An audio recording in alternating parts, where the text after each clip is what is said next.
us discuss about domestic wiring, which comes under module 3 in this video.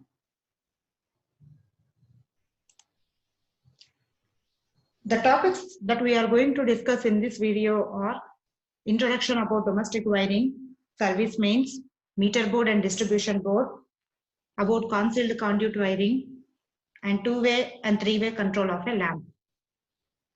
Coming to the introduction part of domestic wiring, let us know first what is meant by wiring, why wiring is done. So wiring is nothing but connecting some network of wires from meter board to various loads, that is energy consuming loads such as lamps, fans, motors, whichever we use at home, through control and protective devices. Here control device is nothing but switches which are used to on and off the load, and protective devices.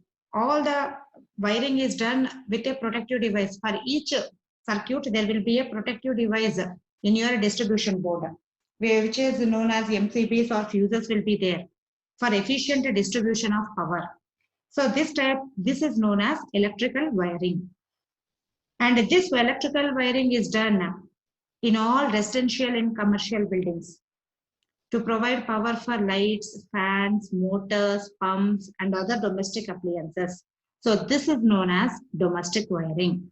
And there are different types of wiring practices, wiring systems in practice.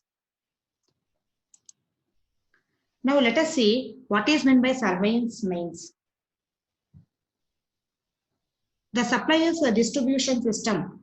Supplier's distribution system in the sense, so you will have the distribution from the distribution transformer which is installed at every street.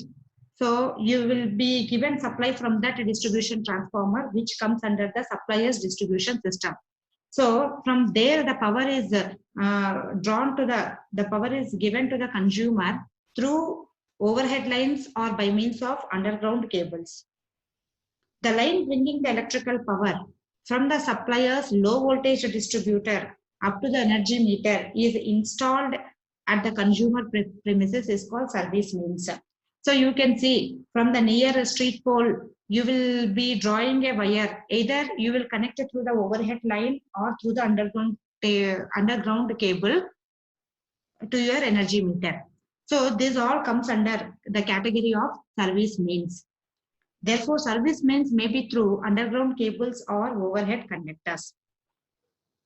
These bare conductors run from the supplier's pole to Sharkin insulators fitted to brackets fixed on a cross arm embedded into a wall of a building at an appropriate height. Thereafter, service connections are taken from the bare conductor by means of a PVC or weatherproof cables run through GI pipes to the meter board. So this is how the connection is given to any domestic building or any commercial building. Okay. Next, what is meant by this meter board and distribution board? You can see this meter board which is installed in the consumer premises, but it is under the control of electricity board people. Okay, so the supply charges the consumer for electrical energy consumed in the consumer's premises. Usually you will be charged whatever amount of power you have utilized. So that will be recorded, that will be measured, and you will be charged based on your consumption. The service lines will be connected to the input terminals of the energy meter. So here energy meter is a device used which is used to measure the power consumption. Okay, how much amount of power you have consumed in your house, it is measured by the energy meter. Usually in the form of number of units, it will measure the number of units consumed by any house. So that will be provided by the supply authority. So usually whenever you construct a house, when you go for your electricity connection, then energy meter and all will be provided by the supply authority. Lines coming out of the energy meter are connected to the cutout. So what is meant by the cutout? So from the service mains, you will draw the wire from your nearest electric pole to your house through the service mains, either by overhead lines or by underground cables. So that wire is connected to your, given as input to your energy meter. Then the output of energy meter is connected to the cutout. What is meant by this cutout? Usually this cutout contains a fuse. So whenever the consumer draws more amount of current than the rated current of the meter, then the fuse will blow off immediately. Therefore, and also further it enables the supply authority to discontinue the supply if the consumer fails to pay the bill. So these are the two purposes of the fuse, which is provided in your meter board. So if you draw excess of current than the rated current of the meter, the fuse will blow. Second thing is, whenever it enables, further it enables the supply authority to discontinue the supply if the consumer fails to pay the electricity bill. The cutout and the meter are supply authority's property and they are sealed. This you need to remember. The distribution starts after this point, which is connected to the main switch. So if you see the meter board, which is located in the consumer premises, usually outside the house, you can see an energy meter, a fuse, and a main switch. So this energy meter and fuse comes under the supply authority, comes under the control of supply authority. Okay. Now, from this fuse, it comes to the main switch. The energy meter is installed at such a place which is accessible to both the consumer and supplier, and it should be at a convenient height to take the meter reading. So everybody might have observed. So every month, the supply authority person will come and measure the reading from the energy meter to provide the electricity bill. It is usually enclosed in a panel with a suitable locking arrangement. Now, what are the features of domestic wiring? What type of wiring we should select for our domestic purposes? The features are as follows. First one is durability. So the type of wiring we are selecting should be durable. It should come for longer life, so that it should not give rise to any problem oftenly. Next, safety. The type of wiring selected must be such that it should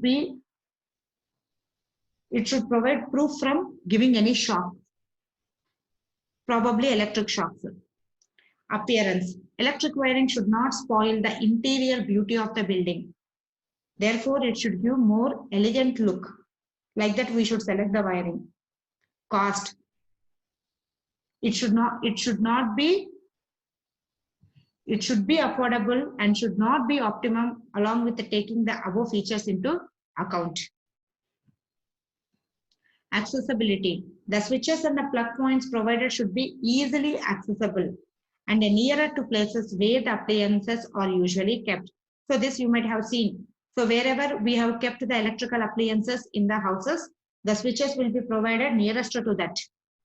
There must be provision for the extension of the wiring system if necessary.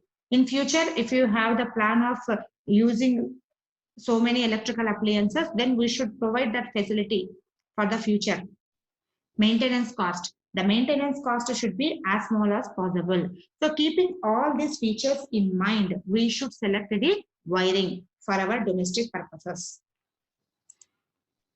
Now, let us see that different types of domestic wiring usually we use is cleat wiring, wooden casing and capping wiring, CTS or TRS or PVC sheath wiring, lead sheathed or metal sheathed wiring, and the last one is conduit wiring.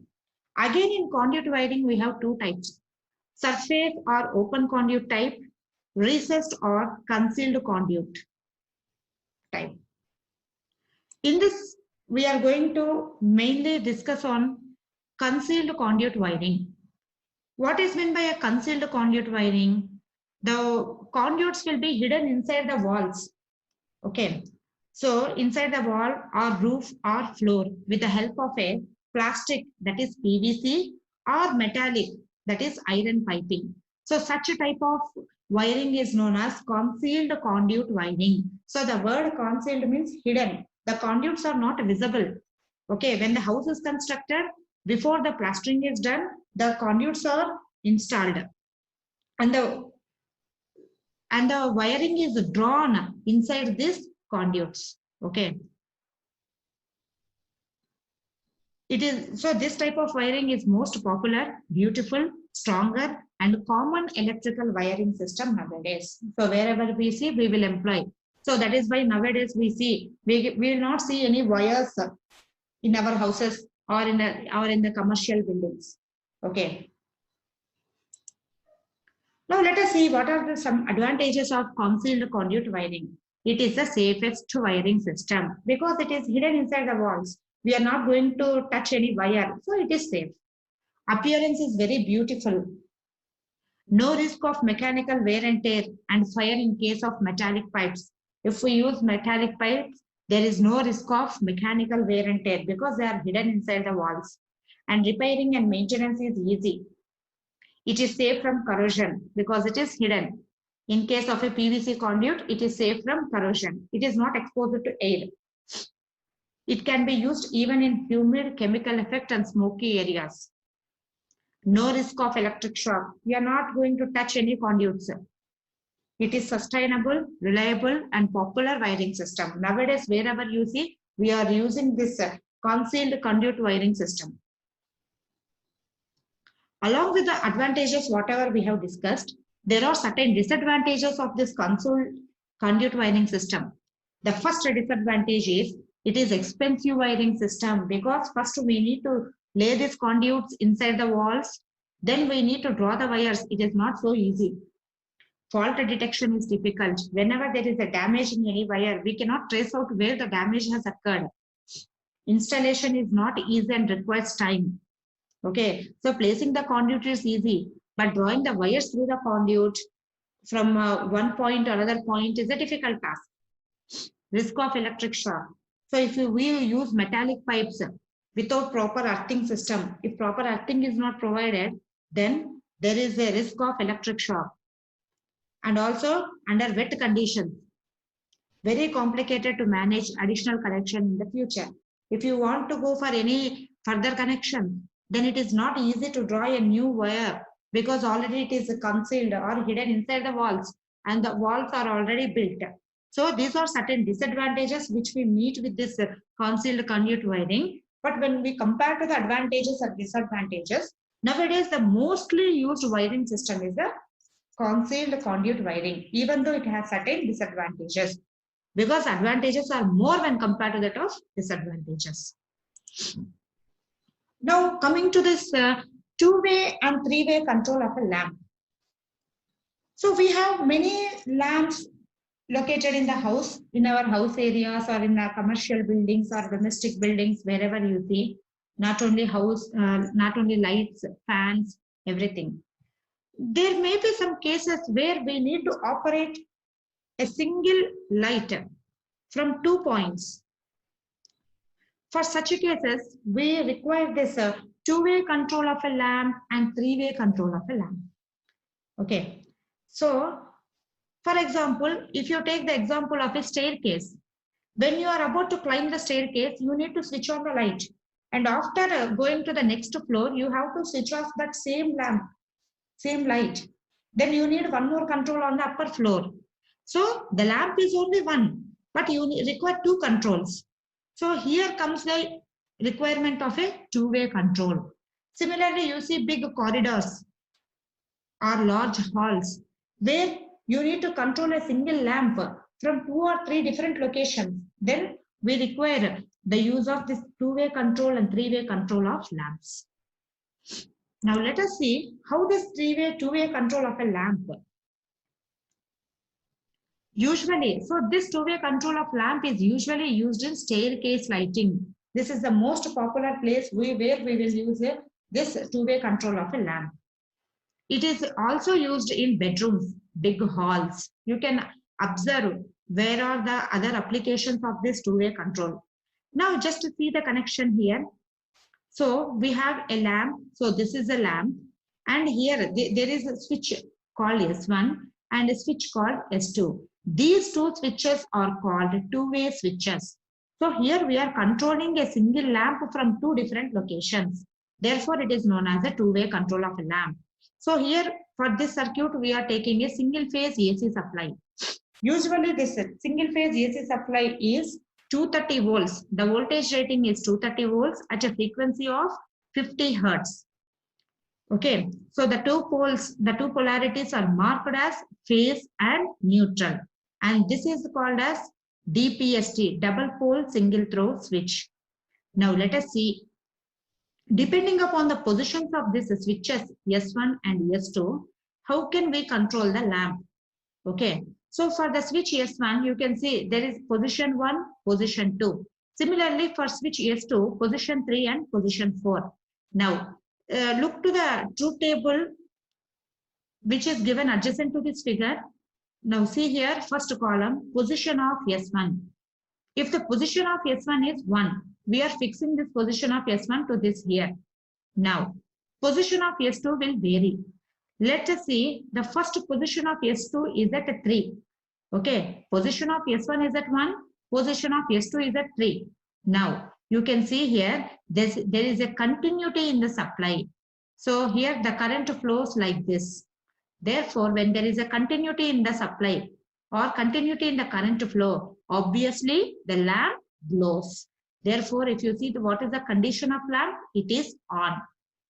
Now, if the switch S2, instead of keeping the switch S2 at position 3, if you keep the switch at position 4, then what happens?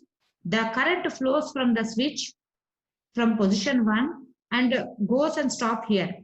There is no continuity of supply because the position of the switch S2 is at 4. Okay, so here there is no continuity of current. Therefore, for this condition, the lamp does not glow. Therefore, the condition of the lamp is off. Similarly, if you consider the position of the switch S1 is at 2, so we are fixing this position at 2. Now, we will change the position of S2. Once we will keep at position 3 and once we will keep at position 4. If we keep at position 3, again, there is no continuity of supply to the lamp. Okay, therefore, the condition of the lamp is off. But if you keep the position of the switch at 4, okay, so there will be continuous supply, continuity of supply to the lamp, and the lamp glows. Therefore, the condition of the lamp is on. So from this, we can say that if both the switches are in the same position, like if a switch S1 is at position 1 and a switch S2 is at position 3, then the lamp glows.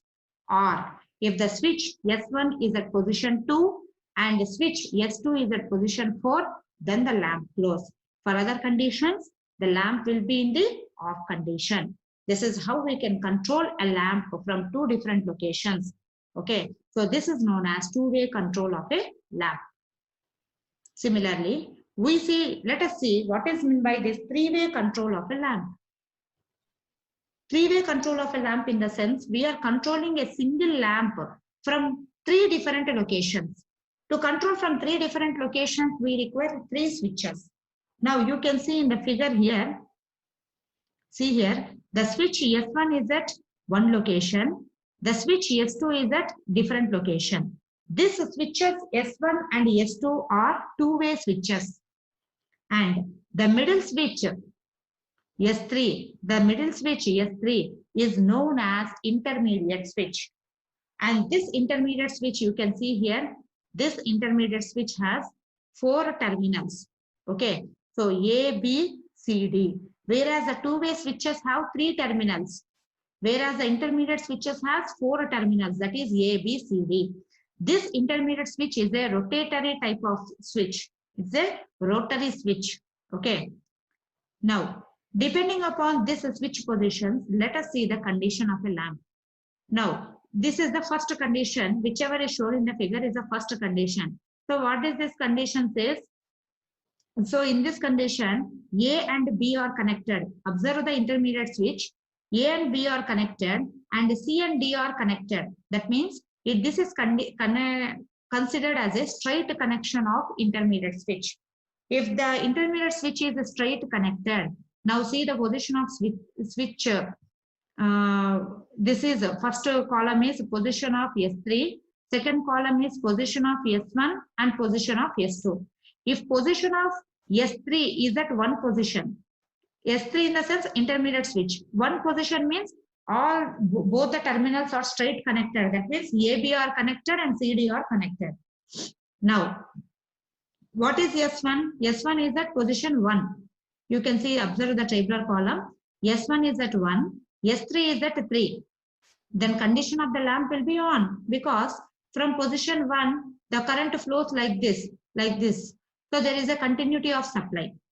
Suppose if the position of the switch is 1 and the position of switch S2 is 4, then the current flow like this, and here the current stops. There is no continuity of supply. Therefore, the condition of lamp is off.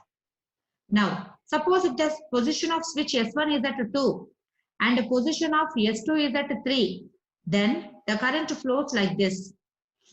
The current flows like this, and the switch S2 is at 3. Therefore, here also there is no continuity of supply, and the condition of lamp is off.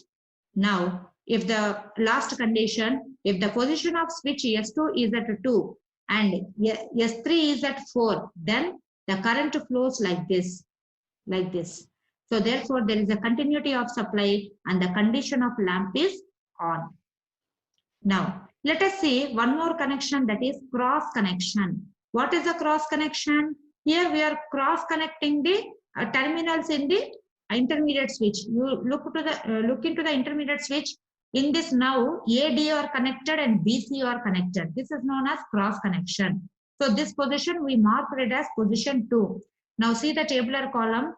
Position of S3 is at 2. That means cross connection. Now for the same combination, if the position of S1 is 1 and the position of S3 is 3, see here the current flows like this, A to D, and it flows to terminal 4. But to terminal 4, S2 is not connected. It is connected to terminal 3. Therefore, there is no current to the lamp. Lamp is in off condition.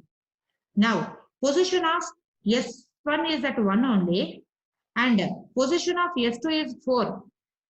Now, the current, see here how the current flows from one terminal to A to D, D to 4. Now, S2 is connected to 4. Therefore, there is a continuity of supply and the lamp glows. Similarly, when the S1 is connected to 2 and S2 is connected to 3, then what happens? The current flows like this. See the arrow mark? The current flows to terminal 2, then C to B, B to 3, and hence it will get the continuity of supply and hence the lamp glows. But for the switch S2, for position 4, there is no continuity of supply and hence the lamp does not glow. So this is how you need to understand how the circuit works for a three-way control of lamp. This three-way control of lamp is mainly used in big corridors, large halls, where you need to operate a single lamp from 3 different locations. So, thank you.